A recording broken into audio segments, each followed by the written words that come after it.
At Indian Wells, one casual fan told a reporter something that did not seem to make sense. He only pays for a tennis streaming subscription during the months Eala is playing. Not for Aryna Sabalenka, not for Coco Gauff, not for Iga Swiatek, for Eala. At the time, she was only 20, seeded 31st, and still searching for her first tour-level WTA singles title. Yet, for that fan, she was the reason to subscribe. And he was not alone. Walk through a tournament where Eala is playing in North America, and you can feel something different before the first ball is struck. Fans gather near practice courts long before she arrives. Philippine flags appear in sections that were quiet only minutes earlier. Families bring children who barely know the scoring system, but know exactly who they came to see. When she walks out, the sound rises. It does not sound like polite support for a promising young player. It sounds like a home crowd. That is the mystery. Tennis usually teaches fans to follow rankings, trophies, and years of dominance. Eala has not won a major. She has not finished a season inside the top 20. She has not built a decade of history on the tour. But somewhere between Quezon City, Mallorca, Miami, California, and London, she has built something that many champions spend years trying to create. Devotion. The kind that survives losses. The kind that travels. The kind that makes someone pay for a subscription just to watch one player. So what are these fans really responding to? Because the answer is not hidden in one forehand, one ranking jump, or one famous victory. It begins with the distance she traveled before the world knew her name. Eala was born in Quezon City in 2005. Her mother competed as a national swimmer. Her family understood discipline, pressure, and sacrifice long before professional tennis entered the picture. By the time Alex was a teenager, her talent was obvious.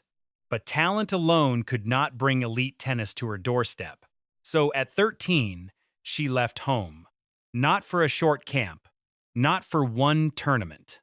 She moved across the world to train at the Rafael Nadal Academy in Mallorca, Spain. A new country, a new language, a new daily life. At 13, most children are still trying to understand who they are. Eala was learning how to live far from home while building a career that offered no guarantees. Every practice carried a question. Was this sacrifice going to be worth it? There was no way to know. That is what makes the next part matter. She did not arrive on the professional tour as a finished product. She climbed slowly through junior events, smaller tournaments, long flights, difficult losses, and matches that almost nobody watched. Then came the 2022 U.S. Open Junior title. For the first time, a major tennis stage placed her name next to a championship. But junior success can disappear quickly. Many young stars dominate at that level and never find the same confidence against grown professionals. Eala still had to prove that her game could survive the pressure, power, and speed of the WTA Tour. The breakthrough came in Miami in 2025. She entered as a player many casual fans had never heard of. She left as one of the most discussed young names in the sport. Her run to the semifinals changed the scale of everything around her. The ranking moved, the attention grew, the expectations became heavier. From outside the top 100, she pushed into the top 30 conversation. By March 2026, she had reached a career high of number 29. Then Wimbledon gave her a stage that no player from the Philippines had ever reached before. She entered as the 29th seed. That alone made her the first player from the Philippines seeded at a Grand Slam. Then she won, and won again. She became the first Filipina in the Open era to reach the third round at Wimbledon. Then she reached the fourth round. These were not simply personal milestones, they were national firsts. That distinction matters. When a player from the United States reaches the second week of a major, the result joins a long list of American tennis stories. When a player from Spain does it, she follows generations of champions, coaches, clubs, and systems. Eala was not following a road built for her. She was creating the road while walking on it. That changes the emotional meaning of every victory. For many international viewers, Manny Pacquiao remains the most recognizable Filipino sports icon, When he fought, families planned around it. Businesses slowed down. Streets became quieter. Millions watched the same screen at the same time. But tennis has never held that place in the Philippines. There is no deep national tradition of Grand Slam champions. There is no established pipeline sending stars into the top 10 every few years. There is no history telling a young Filipino child that center court is a normal place to dream about. Eala is changing that image in real time. She is making tennis visible to people who once saw it as a distant sport played by athletes from somewhere else. That is why her fans are not only cheering for a player, they are cheering for a rival. They are watching someone from their own community enter spaces where they rarely saw themselves before. And when those fans live far from the Philippines, the feeling can become even stronger. Los Angeles is home to one of the largest Filipino communities outside the Philippines. Southern California is filled with families who carry two homes in their identity. They live in the United States. They work, study, raise children, and build lives there. But the connection to the Philippines remains. Food, language, family, music, memory. Then a young Filipina walks onto a tennis court in California, carrying a flag that feels familiar in a sport that often does not. Suddenly, the distance between those two homes becomes smaller. That was the atmosphere around Eala at Indian Wells. She was not arriving as the highest-ranked player. She was not the defending champion. She was not the biggest commercial name in the draw. But people came prepared to make her feel at home. The clearest example came against Coco Gauff. Gauff is one of the biggest stars in American tennis, a Grand Slam champion, a player who can fill a stadium with her name alone. Eala entered as the 31st seed. She took the opening set, 6-2. She led 2-love in the second when Gauff retired with a left arm injury. The match ended earlier than anyone wanted. But before it ended, one thing had already become impossible to ignore. The crowd support for Eala did not sound like support for an outsider. It sounded equal, urgent, and personal. On International Women's Day, Eala took the microphone. She could have made the moment entirely about herself. She had every reason to enjoy the attention. Instead, she thanked the women who had opened doors before her. She praised Gauff as a competitor and a role model. The instinct was revealing. At the moment when the spotlight became brightest, Eala moved part of it towards someone else. That habit appears again and again. After major victories, she often speaks about responsibility before celebration. She talks about young girls watching her. She talks about carrying the Philippines with pride. She talks about becoming the best version of herself because she understands that her actions now reach beyond her own career. At Wimbledon, after the biggest victory of her life, that message became even clearer. She did not tell young girls to become another Alex Eala. She told them to become the first version of themselves. That idea explains more than any ranking ever could. Representation can make people proud, but being personally seen creates something deeper. Eala is not only telling fans that someone from the Philippines can reach the biggest courts, she is telling them that their own path does not have to look like hers. They do not need to copy her. They do not need to become athletes. They do not need to leave home at 13. They only need to believe that being first is possible. That message reaches young girls. It reaches immigrants. It reaches parents who made sacrifices their children may never fully understand. It reaches fans who spent years watching global sports without seeing anyone who sounded like them, looked like them, or carried the same cultural memory. Eala has also brought Tagalog into moments designed for a global audience. She has worn messages connected to her heritage during major competition. That choice may look small compared with a match result. It is not small to the people reading it.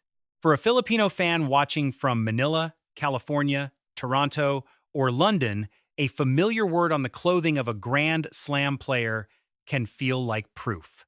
We are here too. That is the pattern behind the noise.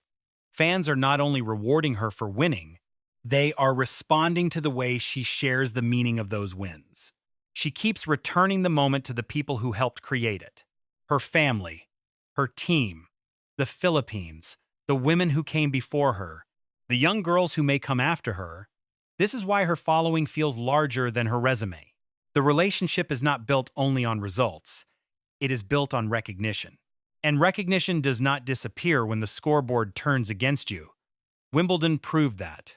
July 6th, 2026, Center Court. Eala had reached the fourth round after the most important run of her career. Across the net stood Jasmine Paolini, an experienced major finalist with the movement, discipline, and belief to survive difficult matches. The contest lasted 3 sets. Paolini won 6-4, 4-6, 6-3. Eala fought back after losing the first set. She forced the match into a decider. Then the run ended. No quarterfinal, no trophy, no final scene built around victory. In most tennis stories, that is where the attention moves away. The winner advances, the cameras follow, the losing player leaves. But as Eala walked toward the exit, the center court crowd rose to applaud her. The reaction was not sympathy. It was recognition. They understood what had happened during that week. A 21-year-old from the Philippines had entered Wimbledon carrying history she did not create, then left having changed it. She acknowledged the crowd. She formed a heart with her hands. Then she walked away. That image explains the entire phenomenon better than any statistic. The crowd was not celebrating a loss. It was thanking her for what the run had made them feel. That distinction matters. Sports fans usually attach themselves to certainty. They love champions because champions make belief feel safe. Eala offers something different. Her story is still unfinished. The trophies have not arrived at the highest level. The ranking can still rise or fall. There will be early exits, painful losses, injuries, and weeks when the magic feels far away. Her fans know that. They show up anyway. That is not irrational loyalty. It is emotional investment in a journey that still has risk. The same idea appeared in her press conference after Wimbledon. Asked what she valued from the tournament, Eala did not focus only on forehands, winners, or ranking points. She spoke about how she handled pressure. She was proud that she faced it directly. She was proud that she kept control when emotion threatened to take over. That answer matters because Wimbledon did not only test her tennis, it tested whether she could carry expectation without becoming smaller under it. For the first time, millions were no longer asking whether she might become important. They were expecting her to be important now. That is a different burden. Every match carried national attention. Every interview carried cultural meaning. Every emotional reaction could become a headline. She did not handle everything perfectly. No young player does. But she remained present. She did not run from the pressure. She let it exist, then played through it. That composure gave fans another reason to believe that her rise was not a temporary burst. It looked sustainable, it looked earned, and it connected with another part of her story that often gets overlooked. Before Eala became the player fans waited for, she was a fan waiting for someone else. Years ago, her family saw Rafael Nadal at an airport in Madrid. They chased after him for a photograph. At the time, Eala was still a young player trying to understand how close a dream could feel without being real yet. Even after training at his academy and receiving his support, being around Nadal still carries a sense of disbelief for her. That memory closes the circle. She understands what it feels like to see an athlete as something larger than a person. She understands the nervousness, the excitement, the hope for one photograph, one wave, one moment of connection. Now families do the same for her. Children wait near practice courts. Parents hold flags. Fans call her name until she looks toward them. She is living on the other side of a feeling she once knew herself. Perhaps that is why she handles it with care. She does not treat attention as something she is owed. She treats it as something borrowed. Something that must be returned through gratitude, effort, and presence. That quality cannot be measured by the WTA rankings. It does not appear in serve speed. It does not add points to the standings, but it builds loyalty. It explains why a player ranked around the top 30 can feel like the main event. It explains why fans who barely followed tennis before now arrange their schedules around her matches. It explains why a loss at Wimbledon can end with thousands of people standing. And it explains why the North American hardcourt season matters so much. Washington is already confirmed. Toronto, Cincinnati, and the US Open could follow as the season moves toward New York. Each stop carries a different challenge. Washington brings heat, speed, and a field filled with established names. Toronto and Cincinnati can test whether her game holds against deeper draws and faster hard courts. Then comes New York, the place where she won the US Open Junior title in 2022. The place where one version of the dream became real before the professional world fully noticed her. Returning there now would feel different. She would not arrive as a junior champion with potential. She would arrive as a seeded Grand Slam player, a Wimbledon history maker, and the center of a fan movement that has grown faster than almost anyone expected. The question is no longer whether people will show up. They already have. The question is, what happens when the expectations become as loud as the support? Can she keep improving while carrying the weight of a nation? Can she protect the humility that made fans love her while learning to demand more from herself? Can her game rise quickly enough to match the size of the attention around her?